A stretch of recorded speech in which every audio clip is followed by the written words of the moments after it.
Sean Sewell with the Engearment.com podcast, coming at you from Jones Pass. It's been, I don't know, 2-3 years since I've done a podcast from Jones Pass, so this is a lot of fun. It is November 4th, 2025, and I'm doing some video, of course, as I always do with the podcast. And this is particularly probably the best scenery of at least the last year for a podcast. So hopefully, if you are watching, you appreciate the snow-capped mountains back there. The sun just set. We have the alpenglow. I'll show you the alpenglow. Oh yeah, there's our tent. That's where we're sleeping tonight. Our dog Chloe's in the truck right there, taking a little disco nap. Yeah, and there's the alpenglow right about there. All right, it's been the longest amount of time delayed for a podcast since I started shooting these podcasts, many years ago. And really, I have no excuse for that. Been busy for sure, but I think the last one was in June. And that one was months since the last one, so I really got to be better about this. We have had requests to do podcasts with a lot of really great people, and we will do those in the future. We have one coming up here in 2 weeks. Aaron Trail, the director of Stoke for Trails, will have a podcast with a great athlete here November, I think 14th is when they're going to shoot that one. So stay tuned for that. I'm going to interview Tara from, formerly of Chile Sleep. She has a new company for sleep science. Pat Flynn as well, probably Brett Jones, and several outdoor companies. Primaloft reached out to work together to do an exclusive. Gore-Tex as well. So we'll have the outdoor industry represented, some fitness industry stuff, and then some, personal stuff sprinkled in, because I think we live a pretty interesting life. All the people on the Engearment team, I'd like to share that with you. I'm not even going to bother trying to recap you on reviews like I used to do. You probably have seen, if you are a fan of the Engearment.com website, there's been about a review per day, which is amazing. All the brands you can think of are on there. Aaron Trails spearheaded that, taking over the website, so I don't have to. On YouTube, Clay Farnsley, Devin Dowd, Ryan Humphreys, and others, Kai Rickards especially, and Aaron Trail, as well as myself, have done some video reviews, about probably 5 per week. I've tried to slow it down a little bit because we were coming in pretty hot and heavy there, like at least once a day, if not twice a day. So I'm trying to slow it down a little bit so it's not overwhelming for you all. I'd love to hear some feedback on whether you like the hot and heavy, or if you like the consistent, or if you like, 3 times a week. Problem with that is we have so much gear we are reviewing that it's hard to slow down to 3 days a week. It is also cold where I am. I am camping. I don't know if you saw in the beginning of the video, but there's my rooftop tent, the Thule 3-person. And just to give you a little behind the scenes, there is a stack of gear I'm shooting videos on in the morning from the North Face, Patagonia, Arc'teryx, BCA. There's a diesel heater, Obermeyer, a whole bunch. Right there is a pair of boots from Danner. They're really nice and warm. And on the hood, we're working with Duracell to shoot a video on their $30, I can't believe it's only a $30 lantern that's solar powered, as well as can charge your phone with the Q power. And these really amazing steel, carbide, lugged boots from a Swedish company called Icebug. So those are pretty amazing. All right, so a little bit more background behind why it's been 4 months since the last podcast. Things have been great. Things are growing with Engearment. Things are growing also with our fitness brand, Colorado Personal Fitness and Mountain Fitness School. We actually built a new gym, Axistence Athletics 2.0, with our fellow Engearment riders, Amir and Ryan Humphreys, as well as Devin Dowd and Clay have helped out with this project. And that was literally 2 full months nonstop, no days off, to build a new gym and transition into the facility without any lapse in coverage. That's unheard of. Usually there's a lapse. We had maybe 8 hours off Sunday night into Monday morning. So pretty impressive feat. And that took its toll personally on me. I didn't take any time to do personal stuff this summer. Very little. I shouldn't say any. I did have some nice time with my nieces. I have the 4 nieces that I talk about all the time. Went down to Durango, Colorado. Did the $1 Million Highway, going into Silverton and Ouray. Had a great time, but that was it. I took 2 days off to be with the family, my in-laws. Other than that, it's been go, go, go. So we're up here camping at Jones Pass. You saw a rooftop tent. So it's really nice to have some time to recharge, as well as do some work. I'm a workaholic. I love to provide and serve. So my dog Chloe's sleeping in the back of the truck after a nice little hike. And I will probably join here in about 2 hours after the sun's completely gone.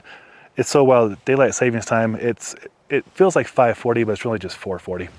And you can tell with the lighting right here. We have a lot of things upcoming. I know last time I talked about OMA. So we have that lined up for this winter, where we'll be previewing things for later in the year as well as 2027. Is that right? My gosh, yeah. We only have like a month and a little over 8 weeks until next year, 2026. This year seems like it flew by, probably for you guys as well. It did fly by. There's a lot of fun projects we're working on. The tip of the spear here, the thing that I'm most focused on is the 8th annual Beacon Bash. And I know I always do a podcast about the Beacon Bash, and if you haven't heard about the Beacon Bash, I'll do my elevator pitch to you now. The Beacon Bash is a free, non-sponsored event that is for backcountry curious splitboarders, skiers, snowshoers, snowmobilers, or really anybody who recreates in the backcountry, hunters. It's a place for you to learn what a beacon, probe, and shovel are. If you know what those are, it's a place for you to practice your skill sets. We'll have beacon parks, multiple beacon parks set up so you can practice your search and your probe and your digging skills. We'll have professional guides on hand doing demonstrations of how to use these tools, as well as what they carry in their backpacks, as well as single and multiple person burial rescue situations. We'll also have rescue dogs there. We've often had rescue dogs at the events. That's a big hit. Kids love it.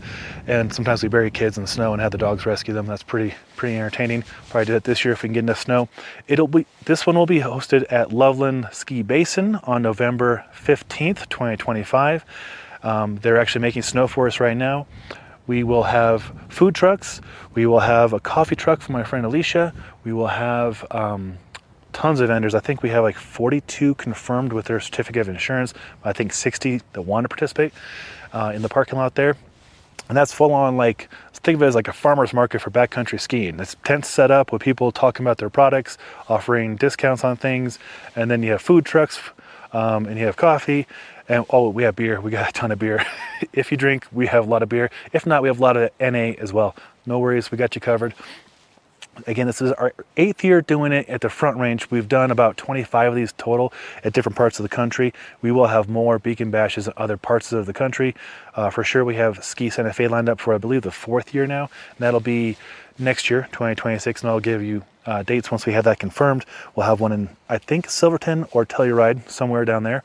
And a couple more across the western coast. I think one in Seattle, possibly one in Oregon. I'll keep you updated on that, but for sure the Beacon Bash Front Range is happening November 15th, 2025, and it's free. Again, it's a totally free event where you can come and practice your skills or learn how the beacon, probe, and shovel work. And then we have a massive raffle. If you know Engearment, you know this channel, you know the reach we have. We reach out to a lot of companies. We have skis, splitboards, snowboards, Area Level 1, Area Level 2. That's American Institute of Avalanche Research and Education. My jaw's getting cold. It is, the sun is set, it's cold where we are camping. But that is the education you want. You want level 1, level 2 in companion rescue. If you want to give yourself the best chance for success, recreated in the backcountry. The reason we started the Beacon Bash in the first place wasn't to start a nonprofit, which it is, a 501c3 nonprofit. We just wanted to get a couple friends together, like 6 or 8 of us together in a parking lot of Berthoud Pass in November when it's covered in snow, and practice our beacon skills before we start to get into backcountry season. So I have a backcountry ski group that Aaron Rose and some other colleagues help run called Colorado Backcountry Ski and Snowboard. It might be the biggest backcountry group in the US. If not, it's probably top 3. I think we have 22,000 members in it right now. We just randomly put out on that Facebook group, hey, anybody want to meet Berthoud parking lot on this date and bury some beacons and practice some skills and have some sandwiches? Over 100 people replied. So it was too many to do a legal event at Berthoud Pass. You have to have permits and Forest Service and all that. So Winter Park, of all places, the ski resort, wasn't open quite yet. They caught wind of it and they offered us their parking lot. So we did it at Winter Park for a few years. And then to get to Winter Park from Denver and from other places, you have to cross what's called Berthoud Pass. And oftentimes they'll get shut down because of avalanche mitigation, or avalanches just happen naturally.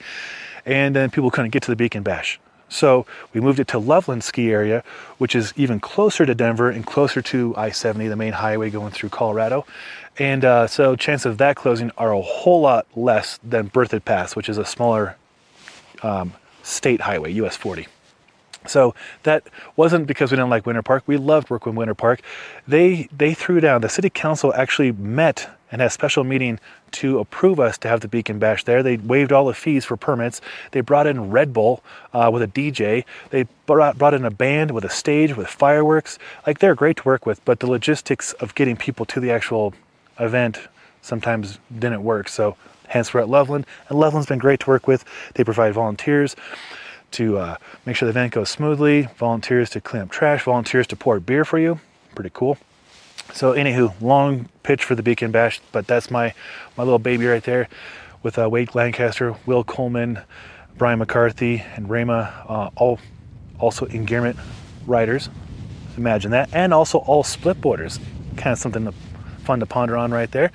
Nothing against backcountry skiers. We just happen to be all splitboarders. It's kind of funny. Projects we're working on. You might have recently seen the Patagonia Pow Slayer kit. Was super jazzed to be among the first to cover that. I was actually watching football a couple weeks ago and I saw an ad for the Pow Slayer kit. And I was like, what? Blew my mind, and it was super cool you Google it and like, it's Patagonia, then it's Engearment for the review, which is pretty cool. Not to be outdone, the North Face caught wind and sent over their top of the line East Wall jacket. So I'm actually gonna do a preview video on that here in the morning when the lighting's better. Working on some stuff with Danner, got some cool boots. I showed you the Ice Bug studded boots. There's too much to try and rattle off in a podcast. It's just not going to happen. But things are good. Hopefully you haven't forgotten about us, podcast-wise at least. It's crazy to think about too. Like, we're not very big in America for this podcast, but outside of America, we're like number 9 in Japan, number 1 in Nepal, number 1 in Estonia, number like 8 in France, number, I don't know, 14 in Netherlands. Like, it's really well received. I have no idea why it's not bigger than the US, and I honestly don't care. I don't do it for numbers. I don't make any money off this. I have no incentive other than to talk to you or show you what we're up to and like just share the stoke and interact with you guys. One of my favorite things about Engearment is not the gear. It's not testing the gear. It's the interaction with you, the audience. I learned so much more from you guys than you probably learned from me and our Engearment team. I don't know everything. Our team does not know everything. We are just simply people who like to go outside. We have some pretty cool gear, usually before it's live to the public, and we want to go use it, show you how we used it, give you our thoughts on it. That's about it. We're not paid well, some of us are paid athletes. Erin Trails on Team USA, she's number 9 in the world for triathlons. I don't know if she gets paid for that though. But anywho, we're all just regular people with real day jobs. I run a gym when I'm not doing these videos, and have an online coaching business. It's all just basically interns, right? We're not paid. We're just really passionate people who want to help you learn about the outdoors. And oftentimes we learn more from you guys, like I said, because people will comment. We love the comments. 95% of the comments are very helpful. About 5% are not as helpful, I'll be honest. So that's pretty low ratio. Most people have like a higher ratio of bad to good. We are fortunately in the good to bad ratio. So I'll take that all day long. And a lot of you become fans and actually friends. I've met a lot of you in person. Like, for example, last Saturday we had a fall festival in our neighborhood, and I'm in line to get coffee from the coffee person who will be at the Beacon Bash. And I have my Engearment hat on, and a person right behind me is like, "Are you Sean from Engearment and you work with Patagonia and do jacket reviews?" I was like, yeah, and then we hit it off and met his wife and dog and all that stuff, and it was just a beautiful small world, and that happens pretty often, and it will never get old. It will never be lost on me. It will never be lost on our Engearment teammates. We love you guys. We love interacting with you guys, and appreciate the 11 years plus of support for Engearment.com, the Engearment YouTube channel, and I forget, maybe 5 or 6 or 7 years for the Engearment podcast, which you're listening to or watching right now.